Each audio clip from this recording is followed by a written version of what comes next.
Hi, it's me again with Corel Tips and Tricks, part 3 of this series.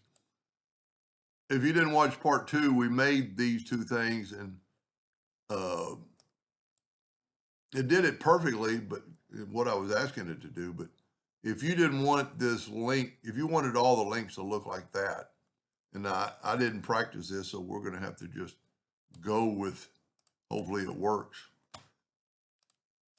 So what we're going to do, there's a midpoint in that line. Well, I can't draw a straight line today. Well, I have the freehand tool.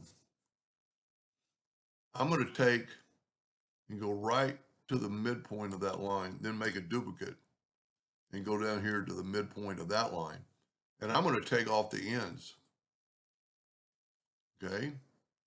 Now I'm going to get rid of that line and that line. It's still grouped together. Now, this thing is 90 point whatever yet. We're going to have to make an ellipse. I'm going to try to make it about the size of that other ellipse. And I'm going to show you, I kind of ran over this a little fast. If you go to Windows, Dockers, and Properties, that little squiggly line doesn't show up because it's an ellipse. So you've got to go to Object and convert it to a curve, and watch over here what I do. When I convert it to a curve, it changes to a curve and tells me how long the line is. 104, let's make it like an even number. 101, I bet I can't get 99.48. Here you can always go 95.4.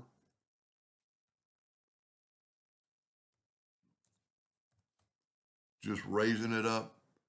I mean, 95 or 95.5.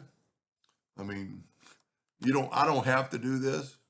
95.6. I was just seeing if I could get to 100. 95.7. Look at, I mean, you can't, I'm going to go for it. 95.75. Look at that. 100 plus. So we're going to make this with our ratio lock. We're going to make it 100. Now I'm going to go ahead and fill it in with blue. And I'm going to take away the outline. And I'm going to go back to the artistic media tool and select it and save it. 2D. Doesn't matter what you call it, unless you're going to use it again. So now we're going to get our tool and put it there, and you've got to go up or down. Now, it worked pretty amazing. It worked really good. On the curve, they're a little bit curvy. You could still, you could go to 5. Look at that. And those two pieces are meeting in the middle. Now, don't forget to go to Object, break it apart so you can get your line out of there. Because if you don't do that and you happen to, this would be a really cool thing to cut out. That would all cut out. If this is a hairline, every one of these pieces would fit out, and you could put them into another piece of wood. And matter of fact, let's say you take a piece of wood, and you can't smart fill this. You just need to let's make it brown. Let's say you use that wood.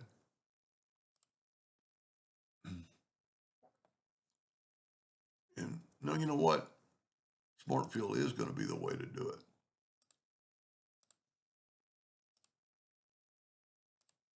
Fill that in with brown, cut that out of the way. That would cut out. And then if we left click, right click in red, that would cut out. I didn't put my box in the center. And then you would cut this out,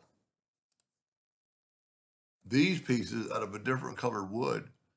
And you could actually do a little curve to that and make it fit in there perfectly. Let me just kind of show you what I'm talking about. Let's take this. Let me move the box out of the way. Whoop. Well, it's smart field, so it won't really do that. Well, you know what we can do? Let's work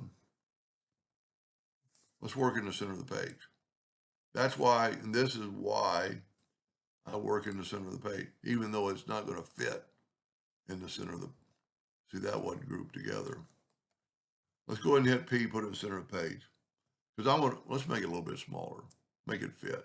Hold down the shift key.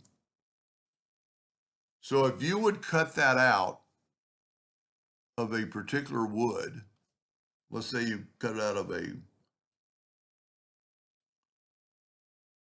tan wood, that's what it would look like, okay?